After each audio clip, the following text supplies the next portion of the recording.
All right, welcome back, everybody. Hey, hey, hey. It's Christmas. It is Merry Christmas or Merry Festivus or Merry holidays. Merry all of the holidays. Yeah. Or none of them. Or none of them, if you choose to celebrate none of them. That's okay, too. All right, so today I've got a Christmas story. It's not a very happy Christmas story, though. It's not about sugar plums and Santa and reindeer and... No, it's about murder. Dun, dun, dun. Yep. Okay, so I'm going to tell us the story about the murder of Sameena Imam. Okay. And this takes place Christmas Eve of 2014. So not very long ago. Mm-hmm. I got most of my information from a Vice article, from BBC, The Guardian, and ITVX. So this takes place in the UK. And like I said, it starts on Christmas Eve 2014. And Sameena Imam is a 34-year-old woman who is a regional marketing manager for Costco. And she was working out of a store outside of Coventry. And she had a boyfriend of 2 years, 41-year-old Roger Cooper, who was a manager of Costco. And Roger was juggling 3 girlfriends. As one does. As one does. And I don't, like most of the things that I read said that he had 3 girlfriends. One was like a long-term relationship. There was Sameena, and then there wasn't really any information about the third woman other than she existed. So Samina's tired of being a side chick. And so she gives Roger an ultimatum to leave his long-term relationship and be with her full-time, or she was going to leave him. And of course, in true man fashion, he said, I pick you. Of course I pick you. Obviously. Duh. And so he told her he was going to take her to spend Christmas at the Malmaison Hotel in Birmingham. And at some point during that day, Sameena left work to buy, which, I mean, all of this, like her ultimatum happened way earlier in the month or even the month before, but Christmas Eve, she leaves work, she goes and buys a bottle of Bellini. I don't really know what Bellini is. Is it champagne? Wine? I think, aren't Bellinis like sort of like a champagne cocktail? I have no idea.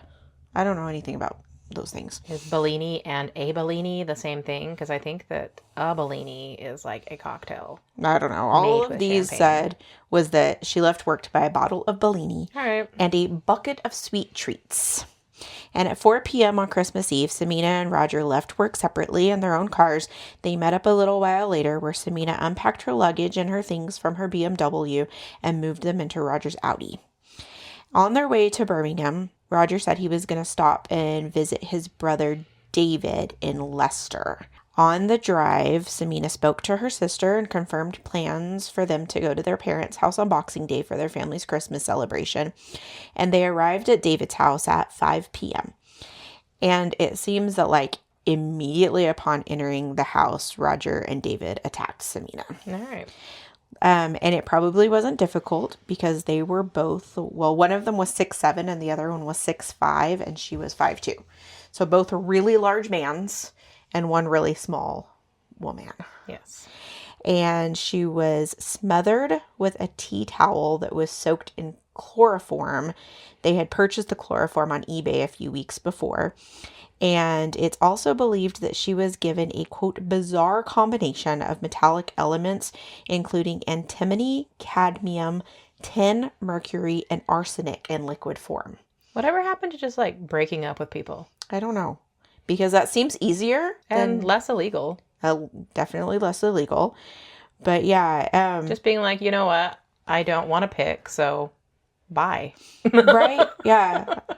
I'll pick me a different side chick. And he obviously, like, was okay with her not being his side chick anymore because he killed her. Yeah. And so it wasn't like their relationship was, like, so meaningful that he needed to, like, figure out a way to be with her too. Right. And I don't know. It's crazy. Her cause of death was the chloroform. And I guess the medical examiner people, I don't know what they call them in the UK, but they said that they don't see many deaths by chloroform. So this was a unique death for them. Not really much was said about the other things that they fed to her. I don't know if they did that before or after or what the purpose of that was, but I don't know. At 6:25, so they had got to David's house at 5, now 6:25, so just a little, like an hour and a half later, Roger was headed back to Coventry to establish his alibi. He sent himself a text message to himself from Samina's phone that read, quote, "I am fuming. I am going to where I am truly cared for," and then he went home to his girlfriend. Yes. Meanwhile, David was working on disposing of Samina's body. He wrapped her in cling film, which is saran wrap for you uncultured Americans, put her in a sleeping bag. Uncultured swine. He put her in a sleeping bag and buried her on an allotment on Groby Road. So if you are an uncultured American like me and you didn't know what an allotment was, it's basically exactly what it sounds like. It's a piece of land that's rented to grow food and flowers on, or sometimes to keep animals on. So David had one of these. And apparently he had a shed on the allotment that I don't know if it was just coincidental, but there was a sign hanging from the door that read, "Don't wind me up. I'm running out of places to hide the bodies." So red flag. Perhaps. In the following days, Roger and David did more things to cover up the murder. They moved Samina's car from Coventry to Leicester, wiped it down for prints and DNA, and then abandoned it in Luton, 65 miles away from Coventry. On Boxing Day, because remember she was supposed to go to her family celebration, right? She doesn't show up. So they call the police and report her missing. On January 4th, which is about a week later, Samina's car is found in Luton. Her luggage, purse are missing. There's no fingerprints, which the police found strange because her car should have at least had her fingerprints in it. Generally, when you drive your car, you leave fingerprints. Right. You would. So there should be some fingerprints, not none. Yes. And her DNA should have been in there. Like she should have, like, whatever. Also, the driver's seat was pushed pushed back way too far for her to have been driving. Right. Which, recently, I decided it was time for the bear to watch Son-in-Law. Mm-hmm. And I don't know if you remember, but the creep from Teen Witch is in it. And Kelly Kapowski is in it. And he drugs Kelly Kapowski and Crawl, Pauly Shore's character, and puts them in the barn to make it look like they had hooked up or whatever. And the next morning they both wake up and they're like, "Man, we don't remember what happened." And Kelly gets in her car and her seat is pushed she's like, "Whoa, all the way back. I'm a petite lady." Yes. And so I was like, as soon as I read that, like, that's what popped into my brain was whenever her car seat was pushed all the way back, and she like, that's what made her realize that, like, this wasn't me. I didn't do this. She didn't drive there. Right. And Pauly Shore's pretty short too. So like, he's not like a huge man. Yeah. So that was a coincidental thing that recently happened. So that I had rewatched that and then that happened.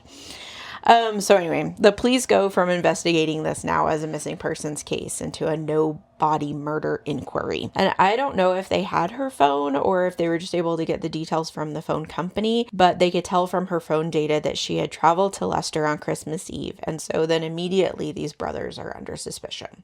The police... This is an idiot. So the Bellini and the snacks that she purchased. The drinks and snacks. Yes. The police found the bottle of Bellini in David's refrigerator and the snacks in his cupboard. Yes. He was all, well, we can't let this go to waste. Absolutely not. And her sat-nav was also in his house. And the police received a tip from the public that sent them to the allotment, where after 4 days of searching, archaeologists found the edge of the sleeping bag and then found Samina's body. The brothers were arrested on January 7th, 2015. They were found guilty of Samina's murder on October 21st, and by Christmas of that year, they were both serving 30-year sentences. So, why did they kill Samena? Because they're gross, and they didn't learn how to be decent people. That's probably the major reason. But nobody ever told them no before. Nobody ever told them murder is bad. So Roger was afraid that Sameena was going to reveal their relationship to his longtime girlfriend. And detectives also speculated that he might have been worried that he was going to be fired because relationships between managers was prohibited by their company. So during their trial, it also came out that the brothers had actually attempted to kill her earlier in the month on December 12th. Sameena was a regular guest at the, so I wrote this out phonetically, but it still sounds weird, Salil's Premier Inn. Roger went, I guess that's a town, Salil. I don't know. It looks weird. But anyway, at the Premier Inn. And Roger had told her that he was going to get them a room for the night and that he had a surprise for her. However, he had no room and there was no surprise. I guess the surprise was that he wasn't going to be there. But his brother David was waiting in a rental car on the property. But something went wrong. And I didn't really read, like it didn't go into detail about what went wrong other than like, she possibly showed up in a taxi instead of her own car or something. And I don't know, like, if they had a fight or anything after this, that, you know, like, because she was showing up there thinking that she was going to stay the night or whatever. Nothing really came of that. But it said that, however, something went wrong and Sameena made it through the night unharmed. But while David was waiting for Sameena to arrive, he and Roger were using Star Wars codes in their text messages. So some of the texts... they're dorks and they're evil. I actually have a sentence read later that says, so they were nerds who were also murderers. Yes. Yes. They had messages reading Death Star complete, stay on target, which is apparently a New Hope reference. Look at the size of that thing, and you are expected, Vader. All right. Yeah. Detective Chief Inspector Carolyn Marsh said, quote, I would say this is the most callous offense I have ever investigated. And Judge Patrick Thomas, QC, which stands for Queen's Counsel, told the brothers during their trial, quote, the use of a poison in a case such as this demonstrates a cold-blooded intention to kill, regardless of the consequences. You work together hand in glove in planning and carrying out the murder of a joyful and bubbly young woman brutally betrayed by a man she loved and his brother. And that is the story of the murder of Sameena Imam. Well, all right. Yeah. So that was not a very happy Christmas for her. No. Or her family. No. Well, since my story was so short, you guys are going to get a Christmas bonus. Faren's got a story for us, too. It's not Christmassy at all. It actually takes place in April. So mine is not Christmas themed. It is UFO themed.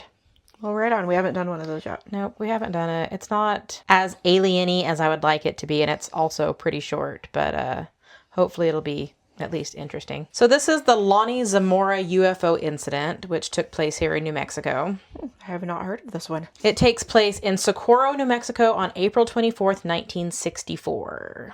Okay. Police Sergeant Lonnie Zamora was chasing a speeding car, but while he was doing that, he heard a loud roar and saw a flame in the distance, thinking that a local dynamite shack had exploded. I mean, it took me a minute on that one, too. I'm just like... Are dynamite shacks like a common thing? Were they common in the 60s? Are they common in Socorro? It also seems very unsafe to have a shack full of dynamite. Full of explosives?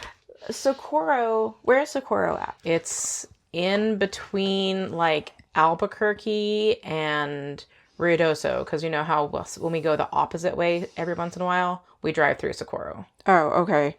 So are there mines there? I don't know. I wondered that because I don't know much about Socorro other than they're kind of like Los Lunas and they do like tech things and stuff as well. I'm going to Google it. While all pearlite ore mines are unique, Socorro is believed to be the deepest known commercial pearlite ore deposit in the world. Well, there you go. Okay, so that's why they have dynamite. Shacks full of dynamite.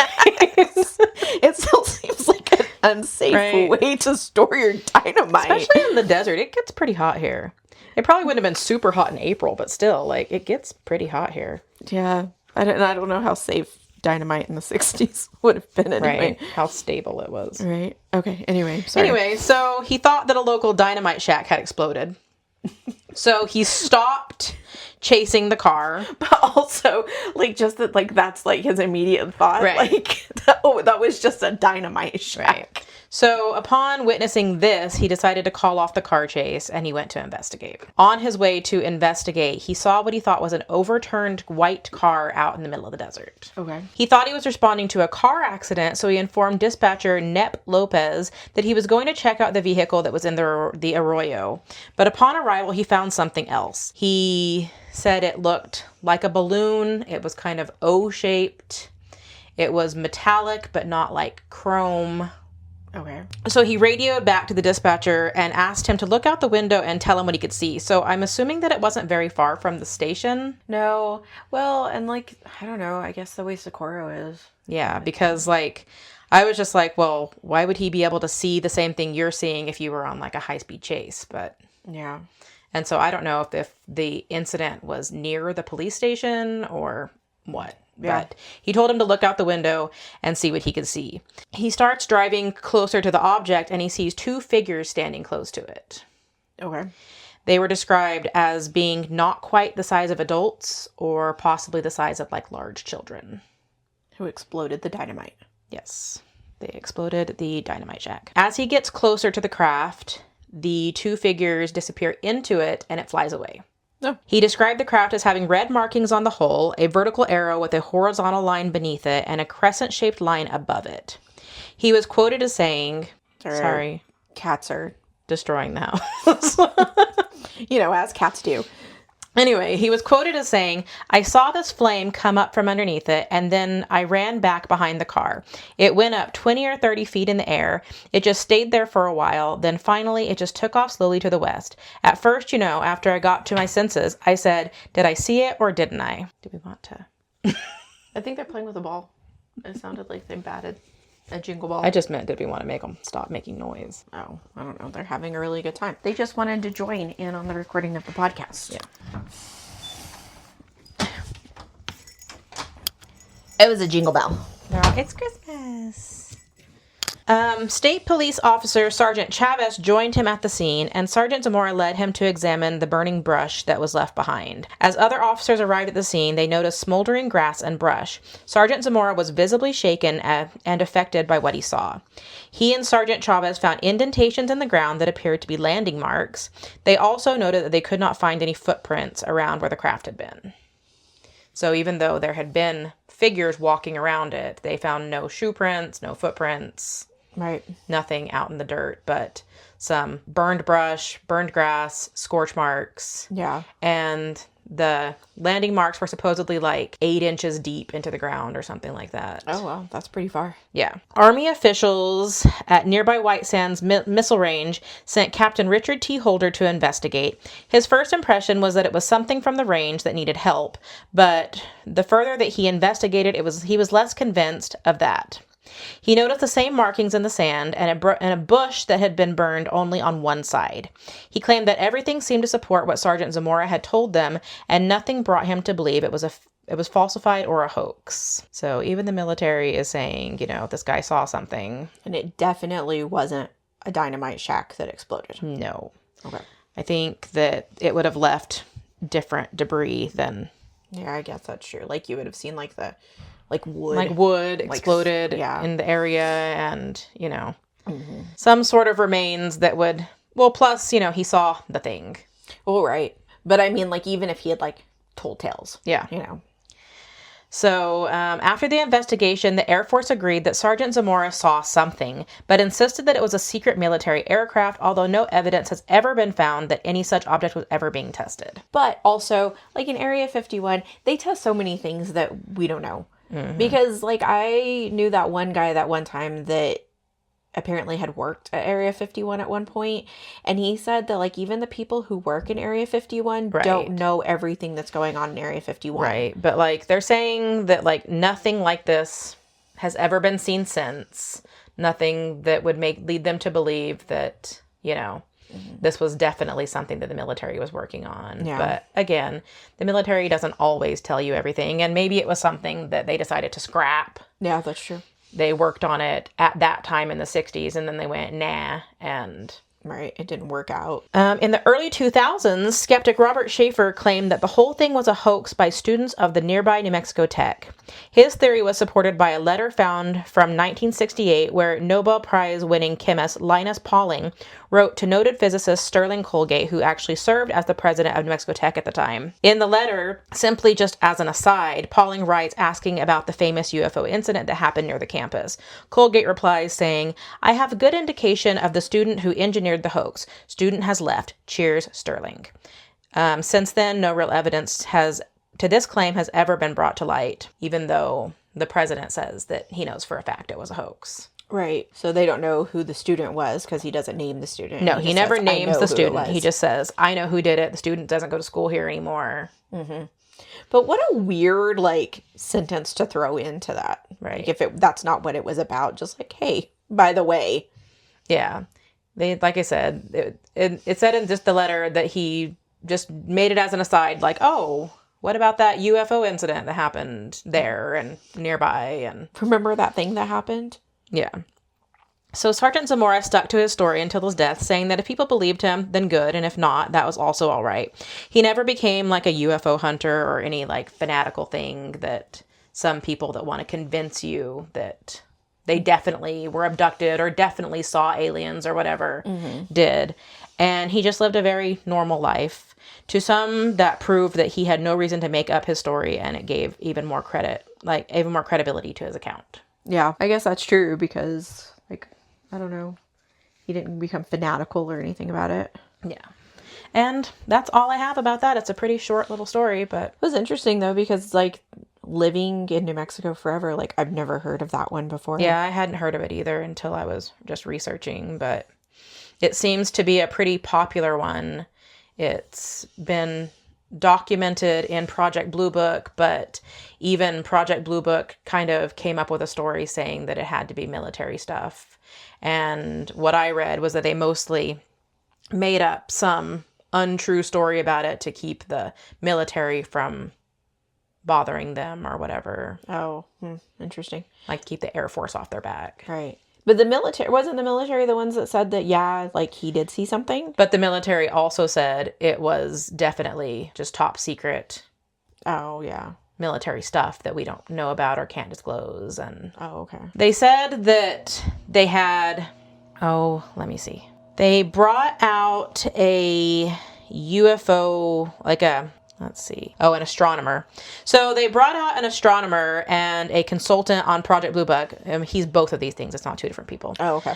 Dr. J. Allen Hynek. And he said that the evidence was convincing, but Jerome Clark, who is a UFO expert and author, he said, quote, "Dr. Hynek was enormously impressed by Lonnie Zamora. He thought there was virtually no possibility of a hoax. He expressed huge disdain for the Blue Book handling of the report. And he said it was clear that the story that Blue Book had cooked up about this possibly being some kind of experimental aircraft was a story that even Blue Book knew to be untrue, but which was invented to keep Congress from harassing the Air Force." So Yeah. they're saying that even Blue Book made it up to sound like it was definitely some sort of experimental thing so that to keep Congress off their back. Oh, I see. Well, Yeah. Hopefully we'll have some better UFO stories as we go, because I know that people are interested in those. But that was just a quick one that I had found should help fill in some time. yeah, it was a good one. I'm glad that you chose that one.